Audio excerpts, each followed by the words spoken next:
नमस्कार मित्रों, आज हम पढ़ेंगे 10वीं विज्ञान में पाठ 1 रासायनिक अभिक्रिया एवं समीकरण।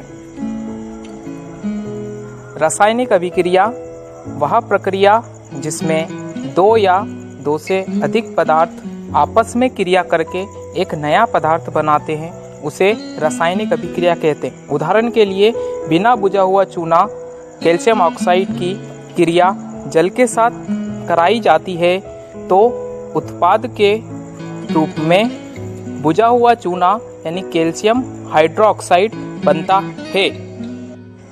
रासायनिक समीकरण किसी भी अभिक्रिया में भाग लेने वाले पदार्थों के संकेत व सूत्र की सहायता से अभिक्रिया को संक्षिप्त रूप में व्यक्त करने की विधि को रासायनिक समीकरण कहते हैं।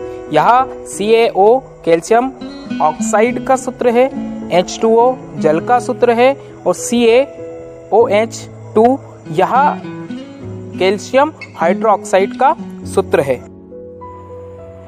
रासायनिक अभिक्रिया के प्रकार यहाँ होता है, पहली होता है संयोजन अभिक्रिया, दूसरा वियोजन या अपघटन अभिक्रिया, तीसरा होता है विस्थापन अभिक्रियाएं और चौथा होता है द्विविस्थापन अभिक्रिया, पांचवा होता है उपचयन एवं अपचयन अभिक्रिया। उपचयन और अपचयन अभिक्रियाएं जब साथ में होती है तो रेडॉक्स अभिक्रिया होती है।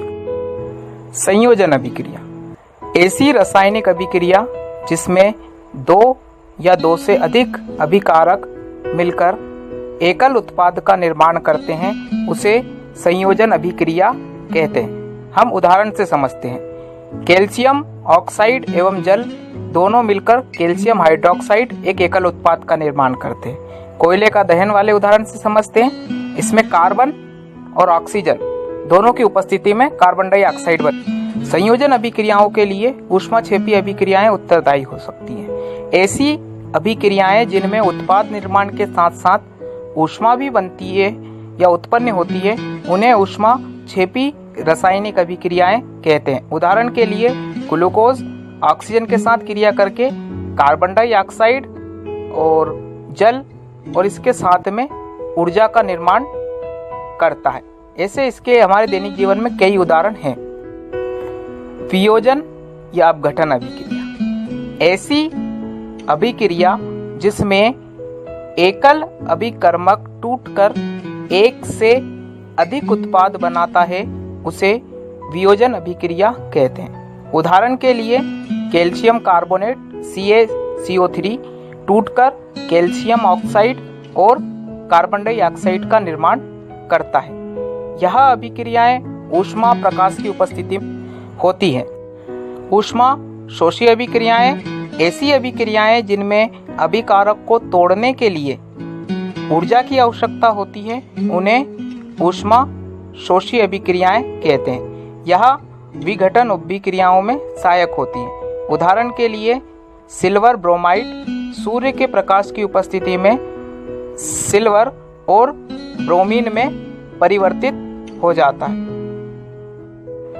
विस्थापन अभिक्रियाएं जब किसी अभिक्रिया में तत्व के द्वारा किसी यौगिक में उपस्थित अन्य तत्वों को विस्थापित कर दिया जाता है तो उसे विस्थापन अभिक्रिया कहते हैं। उदाहरण के लिए Fe यानी कि लोहा की अभिक्रिया कॉपर सल्फेट से कराने पर कॉपर अलग हो जाता है और फेरस सल्फेट बनता है।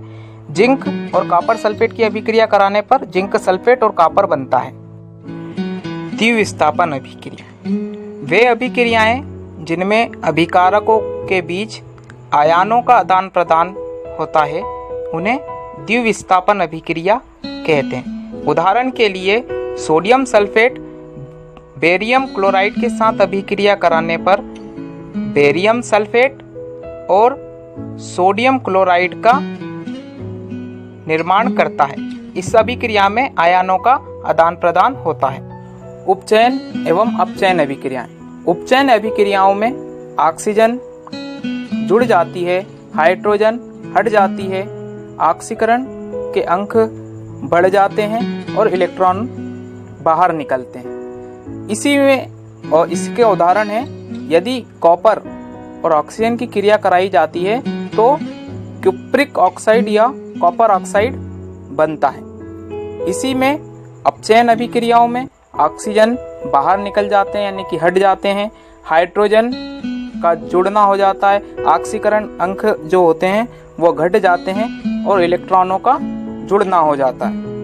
इसका जो उदाहरण है अपघटन का, इसमें कॉपर ऑक्साइड को हाइड्रोजन के साथ अभिक्रिया कराते हैं तो कॉपर अलग हट जाता है और ऑक्सीजन हाइड्रोजन के साथ मिल जाती है और जल बनता है।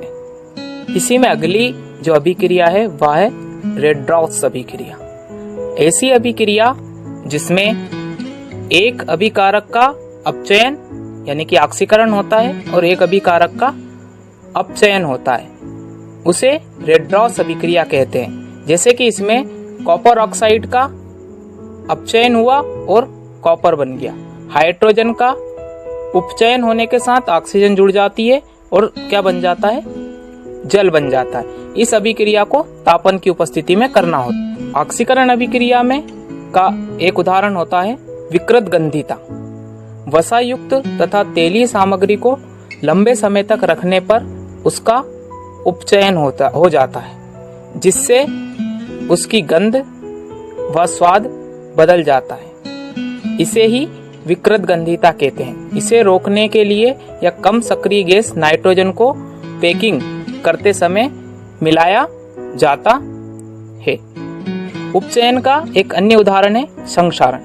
जब धातु पानी यानी कि नमी और वायुमंडल में उपस्थित ऑक्सीजन के संपर्क में आती है तो धातुएं धीरे धीरे अवांछनित पदार्थ जैसे कि ऑक्साइड, हाइड्रो ऑक्साइड और कार्बोनेट आदि में परिवर्तित होने लगती है और धातुओं का अवांछनित यौगिकों में परिवर्तन होने की क्रिया को ही संक्षारण कहते हैं। इसके उदाहरण है लोहे में जंग लगना, पीतल का हरा पड़ना और चांदी का काला पड़ना। संक्षारण से बचने के उपाय: पेंट लगाकर, धातुओं में पेंट लगाकर, गैल्वेनीकरण करके, ऊपरी सतह पर तेल लगाकर या उनके बीच के जो पुर्जे होते हैं उनमें ग्रीस लगाकर या विद्युत लेपन के द्वारा एक अन्य परत चढ़ाकर या कम जो क्रियाशील धातुएं होती हैं उनको मिलाकर मिश्र धातु बनाकर हम कर सकते हैं। अभी तक जो हमने पढ़ा है उसका एक बार रिवीजन लगा लेते हैं। संयोजन अभिक्रिया, इसमें दो अभिकारक मिलकर एक उत्पाद बनाते हैं, जैसे कि A प्लस B दोनों मिलकर AB एक उत्पाद बनाते हैं। उसी प्रकार वियोजन अभिक्रिया, इसमें एक अभिकारक टूटकर दो उत्पाद बनाते हैं, जैसे कि A और B बनाया। इसी प्रकार एकल जो विस्थापन अभिक्रिया है, इसमें एक कम क्रियाशील जो तत्व होता है वो अपना स्थान छोड़कर एक नए उत्पाद में मिल जाता है या परिवर्तित हो जाता है। जैसे कि AB प्लस CD से अभिक्रिया करी तो यहाँ बना ABC एक नया उत्पाद। द्विविस्थापन अभिक्रिया, इसमें दोनों आयनों का आदान प्रदान होता है, जैसे AB प्लस CD, यहाँ AC और BD एक नया उत्पाद बन गया। ऊष्मा शोषी अभिक्रिया होती है, इसके लिए ऊष्मा का अवशोषण होता है। ऊष्मा क्षेपी अभिक्रिया होती है, इसमें अभिक्रिया या उत्पाद के साथ में ऊष्मा भी बाहर निकलती है। अपचयन जो अभिक्रियाएं होती है, इसमें हाइड्रोजन की वृद्धि होती है और ऑक्सीजन बाहर निकल जाती है। उपचयन जो अभिक्रिया है, इसमें ऑक्सीजन अभिक्रिया के या उत्पाद में जुड़ जाती है। ठीक है, आपको आशा करता हूँ आपको यह पाठ समझ में आया होगा। धन्यवाद।